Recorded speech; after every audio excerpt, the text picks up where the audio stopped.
Through my blood, sweat, and tears, I was determined to make it happen. So I started researching. I knew very little about aerodynamics. I knew very little about the electronic software or hardware or the software that went into it. But I just took the time to be tenacious and teach myself these things and to reach out to people that knew a lot more about them than I did. Fast forward till now, as of February of this year, I have fully patented the first discs with onboard electronics. Wow, the discs, yeah, thank you. The discs are modular, so you can actually remove the electronics and put different electronics in based on what you're trying to do. I call them modules. So right now, I have a module that will track your disc when it gets lost via your Bluetooth, through Bluetooth via your iPhone or your Android. I've got an LED module for night play, and I'm about to release a data module that tracks the speed, rotation, angle of release, flight pattern, all of that stuff, and sends that directly to your phone. And then I'm also developing a flotation device because discs don't float. Right, So right. people lose them in lakes and things of that nature pretty frequently. I successfully petitioned the Professional Disc Golf Association to change their rules to allow electronics in discs in tournament play worldwide. So that was just me. I just bugged them for 6 months till they did it. Right. So I'm the first disc. Persistence.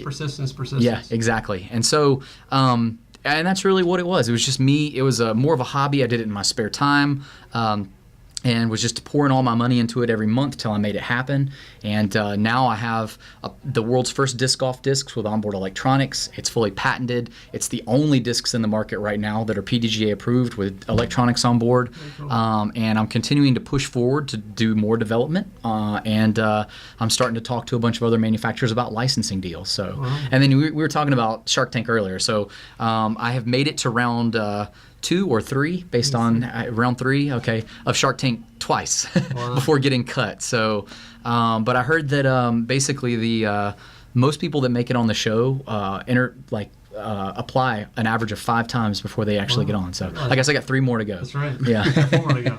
Yeah. And I mean, So- the other thing that I would mention about Chris is that he's been through the entrepreneurial world for a very long time. Me as an inventor and as an engineer, I spent my time mostly in different jobs and building my craft from the engineering perspective, and then always considering myself an intrapreneur. And that's someone who always thought outside the box. Think of it as when you give me a project, I own that project and I want to see it go all the way to fruition. Even though I was working for a company, I've always had the heart of an entrepreneur. Right, sounds like it. But Chris, he's remarkable in the sense of how he looks at business because he's been doing that for a very long time. If I'm not mistaken, your degree and all that stuff. Yeah, is in my degree's in entrepreneurship. entrepreneurship. Let's see, reference me as business number 6 for me, I think. Yeah. My disc golf business is Tobu Discs, if I didn't say that earlier. Yeah, TOBUDISCS. And that was business number... .com, I assume? Yeah, .com, Okay. yep. So we got the today. So Yeah, That's yeah. right. So probably that business, number 4 or 5, and then we have AMP that we do on the side as well, and have still that's been more of a I don't know, I don't want to call it a hobby for us because we've been making money off of it consistently, but it's not been our focus. We're really passionate about Reference Me as a team.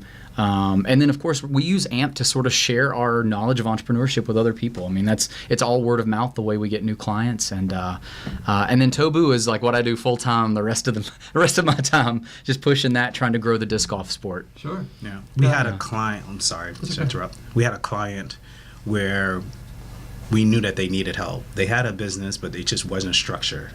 And we came in, we shared the information, we shared the different ideas, we went through our process, and now their business is structured, they're making money. That's a big difference. Yeah. And it was just such a wonderful experience Put 'em on for the path. us. Just Yeah. gotta follow the path now. It's like you have a great idea, you have a great model, we just need to streamline it a little bit. And once we were able to help them do that, not that their business took off, but they're making the same amount that they were making before without putting as much resources into it.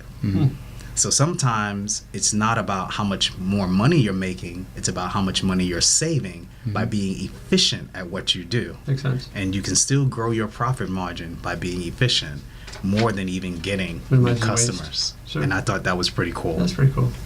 Now, regarding the disc golf technology, has it gotten to the point where now you're able to analyze a lot more data in tournaments for the player as far as their trajectory, the speed? Yeah.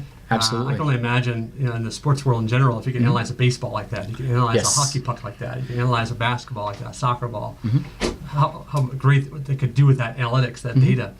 So have you gotten to the point where you're using that analytics from the disc golf to use it in a positive way to help win tournaments? Yeah. You had that Bill Belichick type analytical guy that watches film, but he looks at all the data from his trajectory of his disc golf. Has it gotten that extent, or what level is the data used currently? Sure. So the data tag that we have is currently under development. We have the prototype made, all the firmware is done, and we're finalizing the software right now. But we've already confirmed that it will return all of the data on that's exactly what you were talking about. So the data on the angle of release, the flight time, the impact, the speed, the rotation, all of that.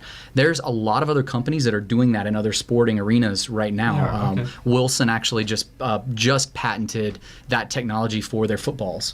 Oh, did? And then there's a lot of other companies that are sort of doing the same thing. So we obviously, because we have sort of a custom designed unit that we've created and custom designed software, we're absolutely going to expand into the other sporting arenas. So right now, we are already looking at going into tennis as our first foray.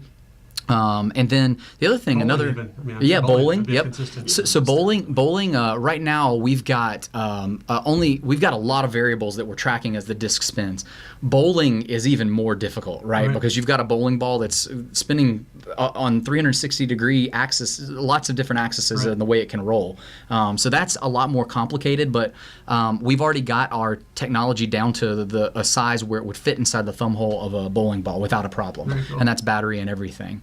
I think another really great opportunity that just popped up, and I think we're going to try to pursue this as well, is disc golf for the blind.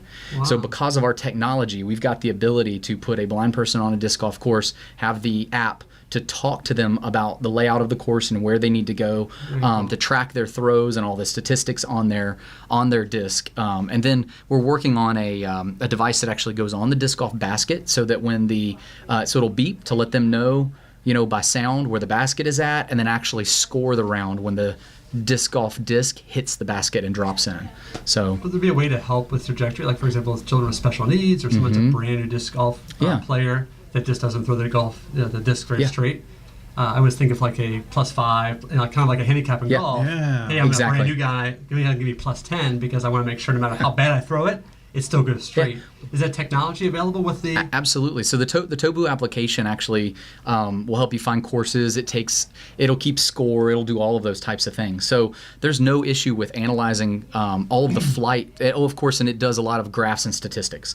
So there's no issue with taking all of the data that's collected from our data tag, putting it into graphs so you can see it visually, statistically, on what type of player you are and where you need room for improvement, and that will translate over into an automatic handicap when you begin playing games through the application and keeping score that way. So there's no problem with doing that. It's just a little additional coding. All of the technology and capabilities are already there. That's excellent. Yeah. It's great. Anytime you can expand the game and allow more people to participate, they're maybe nervous. I've never played before, maybe terrible. Yeah.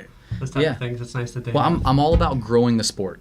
Growing the sport is more important to me than anything else with this company. I've got a vision for what can be, and I'm already on a path to making those things happen, and I'm just making my dreams come true right now. That's excellent. Well, very good. I enjoyed having both of you here today. No, likewise. It was fantastic. Great. Thank you very much. You never know what information is going to come out of that session. And I think you've inspired a lot of people out there that have great ideas and just haven't done anything with them. So hopefully now they'll take the first step, maybe reach out to your consulting firm, and they can get them on the path. Because I think that's half the battle is, what do I do next? Yeah. Right. And they're afraid. They got their full-time job. They have a family to support. It's now the right time. It's never the right time. Our theme music for the show is Dive. It means at some point you just got to dive in. Yeah. Because if you keep waiting for the perfect time, you're going to die, you're going to have a heart attack, someone else is going to die, it's going to take you off course anyway. Yeah. So do it. Take the experience and apply it to your own business and be passionate. I think passion drives you past the negatives. Absolutely. And the naysayers and all the people that say you can't do it, whether it's your family or friends. But just dive in and be passionate about it and don't stop until it's done. Yeah, the difference between an entrepreneur and a want-trepreneur is literally taking that step and doing it. Right. Is action. Action is the biggest thing. And granted, yes, a lot of people already have wives and families and mortgages and car payments, and it's like, I can't afford to do this on my own. Like, if you just take a couple hours every day, you can absolutely build a business on the side until it gets to a point where it can support you. Right. And then leave corporate America, quit your job, do it full time, because when you start focusing on it, that's really when it's going to take off. Exactly right. Yeah, very true. Whatever gets the time and attention is one that grows. Yep. Yeah. And it's never the perfect time. Like, when's the perfect time to have a child? When's Yeah. the perfect time to That's get right. married? Yeah, there's never a right There's time. never a You perfect just time do for it. those things. You just Yeah. got to get it done and do Yep. it. That's right. Again, It's thank you overcoming guys. your fears. Exactly. Right. Overcoming fears is a big part. Yeah. Fear of failure, I think, is the biggest Yeah. one. Most definitely. So, well, excellent. Well, thank you so much for listening today. You tuned into WDRB Media, the voice of the community, the only station giving you double the inspiration and information. We'll be right back after the break.